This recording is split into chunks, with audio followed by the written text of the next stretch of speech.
necesito presentarles ya a don Luis Valencia Avaria. Profesor Valencia, le vamos a mostrar más material del que recogimos o filmamos en Inglaterra. Hoy día nuestro programa está íntegramente en Inglaterra y sobre todo al final hay un punto bastante conflictivo en que espero que usted tenga la gentileza de proporcionarnos los datos que nos pueden aclarar eso. Encantado. Ahora con su Sí, permiso. algo he estado viendo aquí. Sí, bueno. Vamos entonces, si usted me permite, voy a presentar el material y luego vuelvo a conversar con usted. Vamos a recordar que en el programa anterior estuvimos en la biblioteca municipal de Richmond. Ahí nos atendió una dama muy gentil y, si usted se acuerda, cotejamos varios libros de defunciones, de impuestos, etcétera, para tratar de ubicar dónde, por aquella época, estamos con don Bernardo Higgins, a fines de los años 1795, por ahí, estamos con don Bernardo Higgins en Richmond. Y sabemos que vivió con una familia Eales. Entonces estábamos tratando de ubicar por esa época algún Eales. Las dificultades que tuvimos ya se las mostramos entonces, pero al final logramos establecer, si usted recuerda, en un mapa aproximadamente dónde habría vivido una persona, una señora Eales, que era el dato más cercano, más útil para esas fechas. Ahora vamos entonces a ir al lugar exacto que ahí se está mostrando.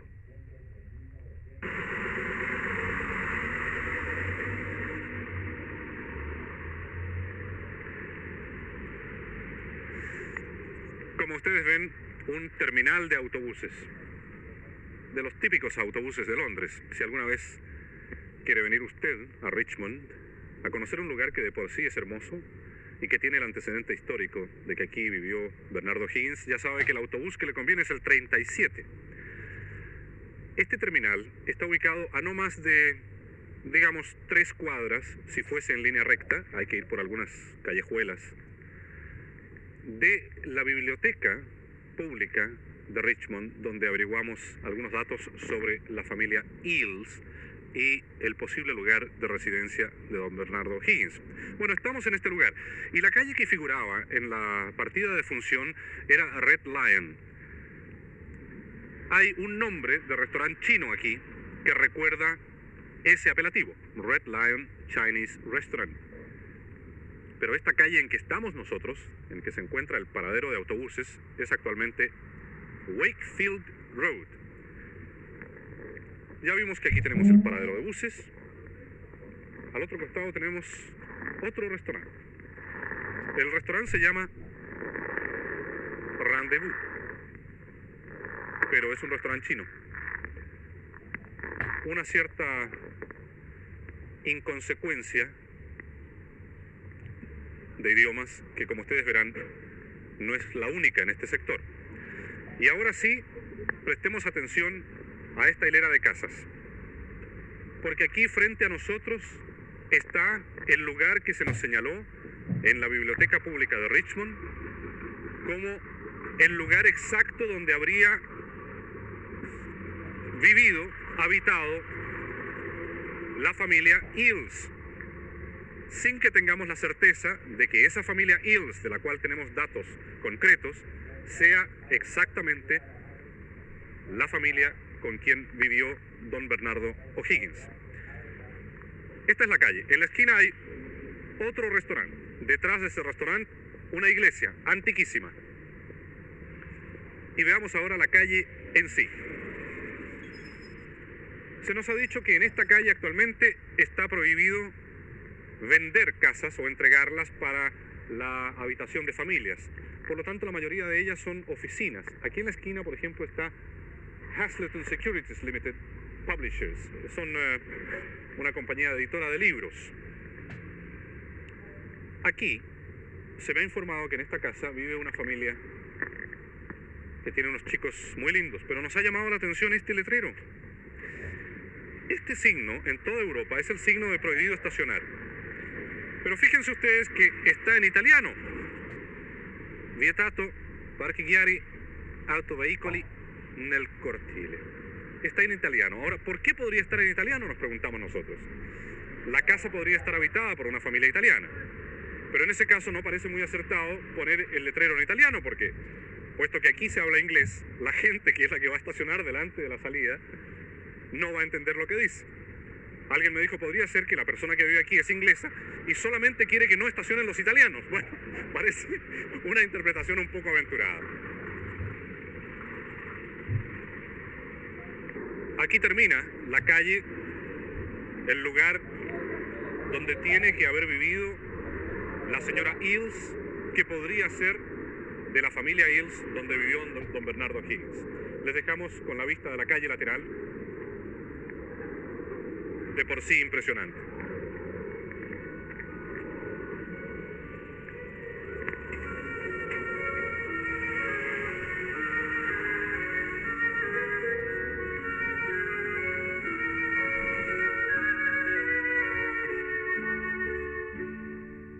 Cuando estuvimos en Richmond y recorrimos sus viejas casas, sus puentes sobre el Támesis, las famosas terrazas y lagunas, las Pen Ponds, por un instante imaginamos la presencia del joven americano, su amor por Carlota Eales, su vivencia inglesa.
Que se mantiene exactamente desde aquella época.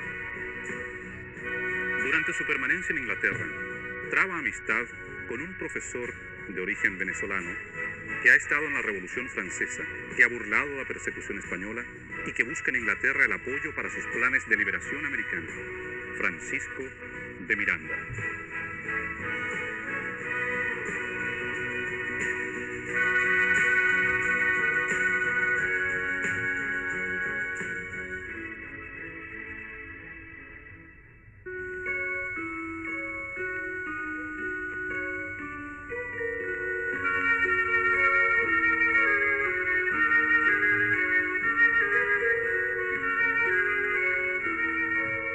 Este es en la actualidad el balneario de Margate, a unas 3 horas de Londres, donde don Bernardo Higgins habría pasado una corta temporada.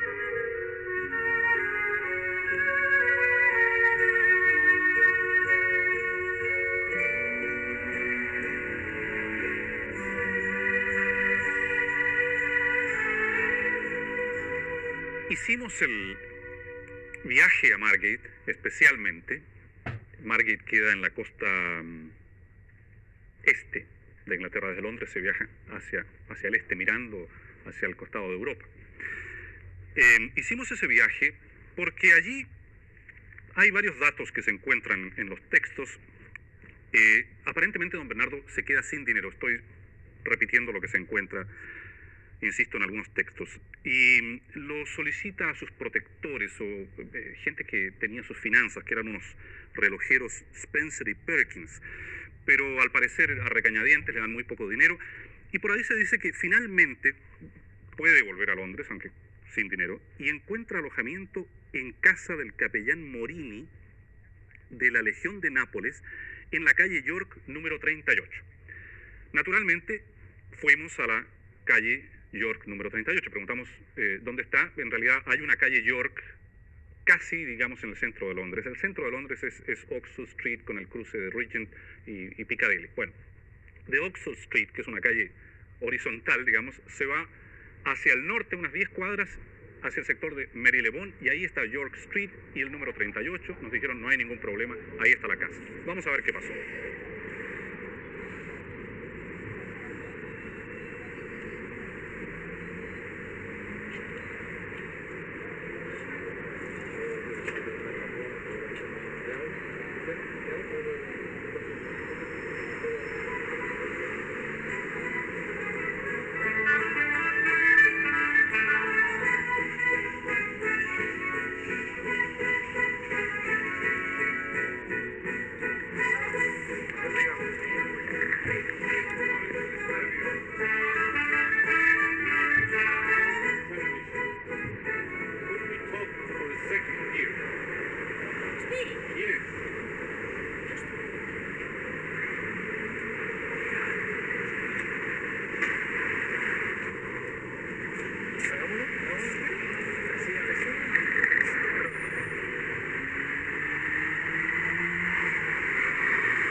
Trying something on the tour.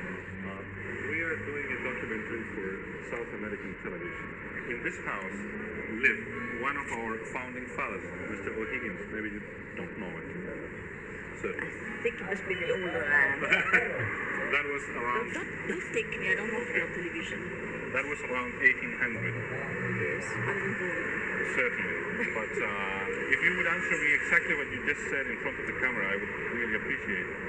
And another thing, do you know if this area was bombed? Hicimos lo posible por convencer a la actual ocupante de esa casa de York número 38 de que nos diese una entrevista o algunos datos.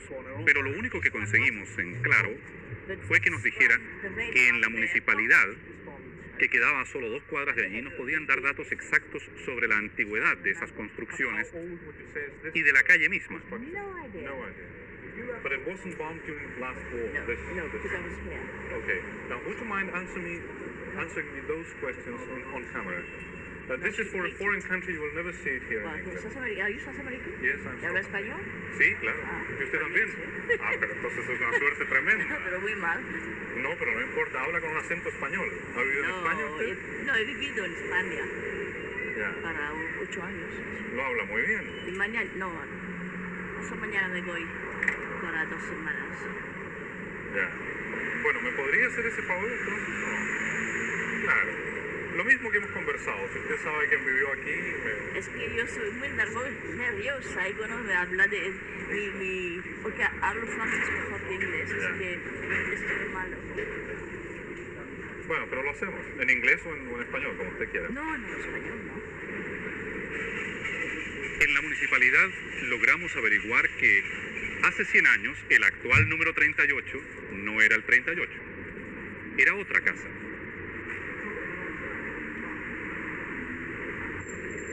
Bueno, estamos al otro lado de la calle, al frente del actual número 38, y además hemos cruzado un camino principal que es el Gloucester Place,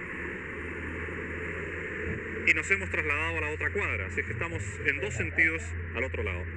Y este, número 27, de York Street, es el que, según los archivos de la biblioteca de esta municipalidad, era el antiguo número 38. Aquí hemos encontrado una agencia de viajes, se llama Estia. Hay algunos inquilinos, todos muy nuevos, y gentilmente este caballero, que es de la agencia de viajes, ha accedido a conversar con nosotros. You have a travel agency there. With a travel agency and an estate agency also. Es una agencia de viajes y también de propiedades. Good business? Quite good, not bad. I couldn't complain really. Dice que no va mal el negocio. Is there any old tenant here in the house, you know, somebody that has lived for a long time. Le he preguntado si hay alguien que viva hace mucho tiempo en esta casa. Oh yes, there was an old lady whom I used to see quite often every morning coming down the stairs, and I used to help her with her milk. Había una señora muy anciana a quien la ayudaba a veces a bajar las escaleras o ayudarla con sus paquetes de compras, yes? But I haven't seen her, to be honest with you, for about a month's time now. She looked very old and very frail, and I suppose she must have got ill and left the house, God knows. No la ha visto desde hace aproximadamente un mes. Supone que se ha enfermado y que posiblemente ya no viva en la casa. Are there any other older people here or mostly new tenants? No. Bueno, hemos dejado esos fragmentos de conversación para ilustrar un poco la búsqueda. Porque, en primer término, el primer número 38 no era el número 38 hace 100 años, sino hace 100 años 38 era el que ahora era 27, que vimos en la última entrevista. Pero resulta que nosotros teníamos que viajar al día siguiente a Irlanda para buscar la información que presentamos a ustedes en programas anteriores. Y el bibliotecario municipal de ese sector, que es Mary Lebon, en Londres, tuvo la gentileza de decir que él iba a averiguar un poco más. Y cuando volvimos de Irlanda nos dijo que en esa época, hacia los años 1790 y tantos, ¿no?, ese sector era agrícola, no existía esa calle York. Nos dijo algo más, que yo solamente lo repito aquí porque no dispongo de los elementos para decirlo con absoluta certeza. Nos dijo que él había llamado al archivo victoriano y que no encontraba rastros de una legación de Nápoles, ni de un capellán Morini en Inglaterra en esa época, que no había encontrado rastros, no dijo que no existan, pero él no había encontrado ningún dato. De modo que con la urgencia de un reportaje de televisión quedamos solamente ahí. Por eso es que creo yo de particular interés en este momento consultar al profesor Valencia al respecto. Repitiendo, profesor, que lo nuestro no es una investigación histórica, es un reportaje de televisión con esta premura que usted advierte, pero eso nos dijo este caballero, que no había registro al menos. ¿Ah? Ahora, yo no sé con qué diligencia ha buscado. Entonces, ¿qué apoyo histórico tiene todo esto que yo narré de que se quedó sin dinero y que sí, la alegación de Nápoles? Efectivamente, don Bernardo lo anduvo un poco apretado, pero él dice que en la oportunidad algunos comerciantes, amigos, lo ayudaron. Y también este capellán Morini. Estos son detalles que recogió don Benjamín Vicuña Maquena. Yo creo que los tomó de algunos de los tantos apuntes de John Thomas.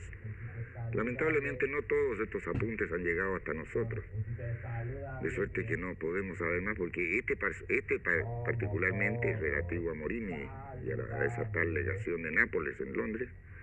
No existe, no hay. Ahora, también hablamos, don Luis, sobre el amor de don Bernardo Higgins por Carlota Eales. ¿Es real eso? Bueno, eso sí, positivamente lo fue. Hay dos cartas de la madre de doña Carlota. Perdón, hay una carta de la madre de doña Carlota y otra de John O'Brien a Higgins en 1823, en que hablan de ella. John O'Brien ha ido a Europa en busca de inmigrantes para formar aquí, para traer profesores y otras cosas. Y pasa por Londres y visita en Richmond a los Eales. Y, es decir, a la señora Eales, que era la que quedaba realmente. Y ella le cuenta entonces que su marido había muerto en 1810 y que doña Carlota había fallecido poco después, en octubre de ese año, y que no había querido casarse. Que no había querido casarse. Que no había querido casarse. Eso la señora lo repite muy claramente en la carta que le dirige al propio Higgins. Y le dice incluso que hasta el último momento ella siempre lo recordó. Lo que más claro es echarle agua, ¿no? Sí. Ahora, respecto a don Francisco de Miranda, nosotros mencionamos ahí el Sí, bueno, contacto aquí en torno a Francisco de Miranda hay que hacer algunas puntualizaciones y rectificaciones. Generalmente se ha pensado, se ha creído que durante el periodo que O'Higgins vivió en Inglaterra, estuvo en permanente contacto con Miranda, e incluso se ha dicho de que Miranda habría sido su profesor de matemáticas. Pero este es un error. Empezando, don Bernardo solo estuvo con Miranda los 3 últimos meses de su estadía en Inglaterra. Eso se puede comprobar por la fecha sencillamente en que Miranda arribó a Londres, que es conocida. Yo en el momento no la recuerdo, pero son solo 3 meses el periodo en que está O'Higgins y Miranda juntos en Londres. Ese día, esto de haber sido profesor de matemática es tremendamente dudoso, porque, es decir, es absolutamente dudoso, porque don Bernardo no tenía dinero como pagar a un profesor en esa época. Fueron precisamente los meses más duros de las dificultades económicas que vivió. Y por lo demás, Francisco de Miranda no necesitaba hacer clases de matemáticas. Él disponía entonces de un ingreso mensual que le daba a un amigo, creo que eran 50 libras esterlinas. Don Francisco dejó un archivo muy completo, y si hubiera habido tal clase de profesor de matemáticas, algo habría habido en el archivo que hubiera demostrado eso. No hay tal. No se encuentra nada. No se encuentra nada. Bueno, para conocer el punto de vista de un historiador británico respecto a la personalidad de don Bernardo Higgins, pero también para otras preguntas un poco más difíciles quizá, conversamos, como ya hiciéramos notar en nuestro programa anterior y presentáramos a usted, con el profesor Simon Collier. Al profesor Collier no solo lo vamos a interrogar en la entrevista que vamos a ofrecer a ustedes a continuación sobre don Bernardo Higgins, sino que le vamos a hacer algunas preguntas muy puntuales sobre Inglaterra. ¿Cómo veía Inglaterra todo esto? Y vamos a ver qué dice un británico sobre eso. Y luego de escuchar esas opiniones vamos a tener el placer de escuchar algún comentario que le merezca a don Luis Valencia, lo que dice el profesor Collier allá en la Universidad de Essex. Así es que vamos a esa conversación con el profesor Simon Collier. Creo que el primer choque debe haber sido una impresión de la enorme riqueza de la Gran Bretaña de esa época de plena expansión comercial, los comienzos de la revolución industrial, Londres, que ya tenía una población de quizás 1 millón de habitantes, quizás un poco más, quizás la ciudad más grande en términos de extensión física en Europa en esa época. Una sociedad enormemente próspera, una sociedad con instituciones liberales hasta cierto punto, un parlamento que funcionaba, un sistema de leyes respetadas por muchos sectores del pueblo. El choque entre una sociedad un poco atrasada, como fue el sur de Chile en esa época, y una sociedad avanzada, como fue Inglaterra en esa época, debe haber sido impresionante. Para Inglaterra en ese momento, América del Sur existe, hay conocimiento de sus potenciales, de su realidad.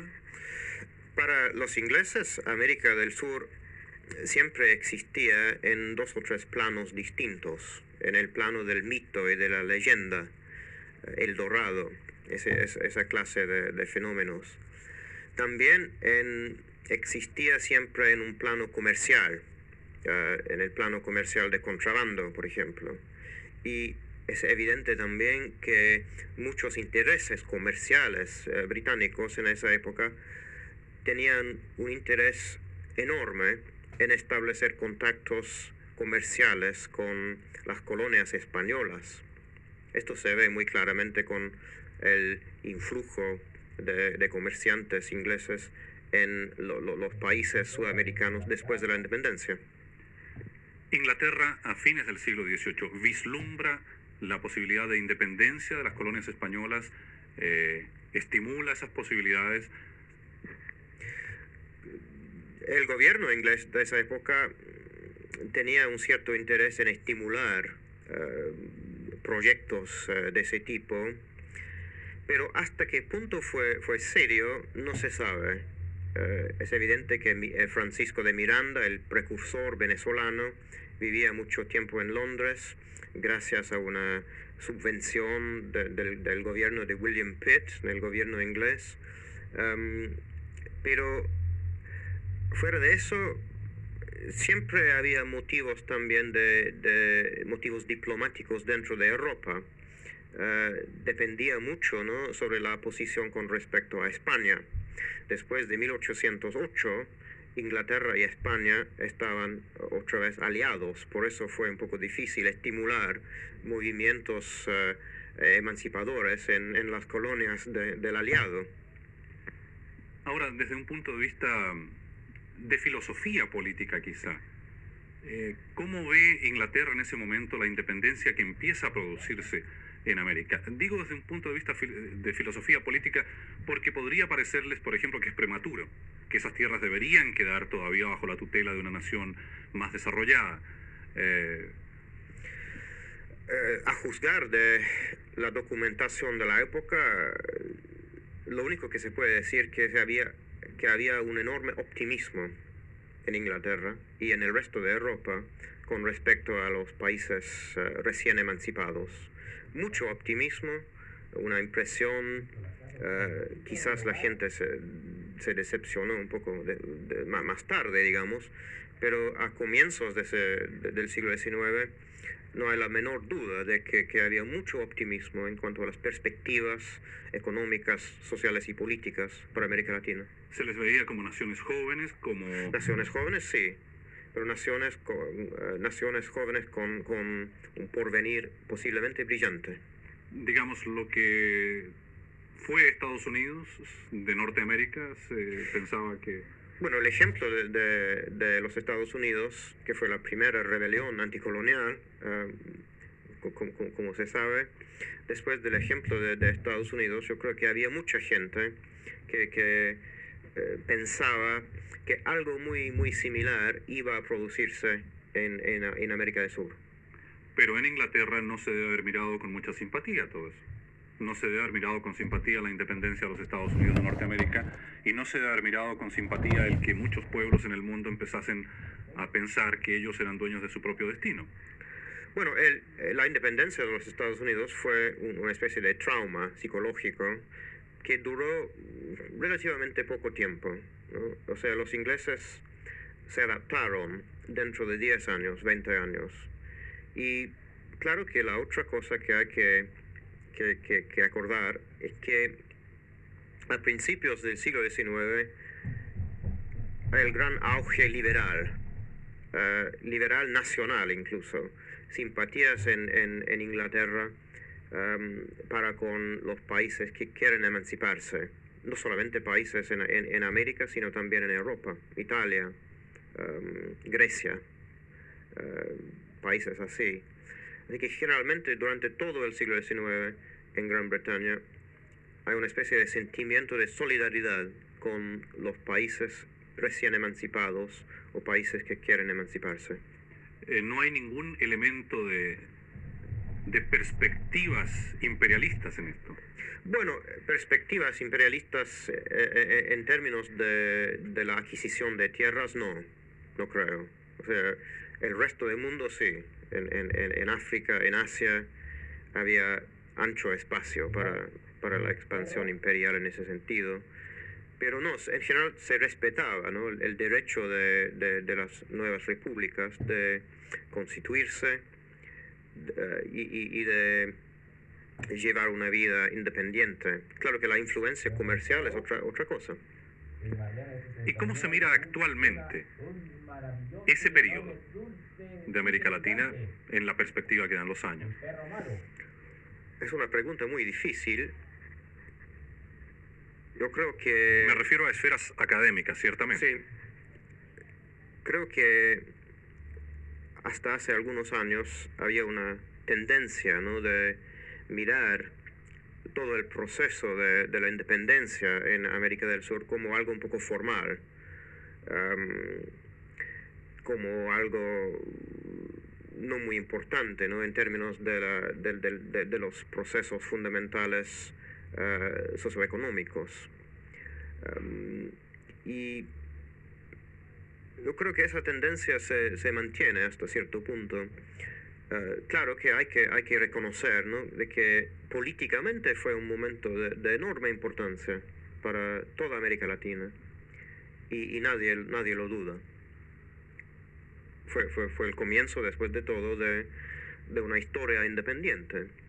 Siempre desde el punto de vista académico, como historiador, en Inglaterra se siente una suerte de paternidad, aunque sea adoptiva. Por ejemplo, en el caso de O'Higgins, que se formó aquí, se siente que algo tuvo que ver todo esto.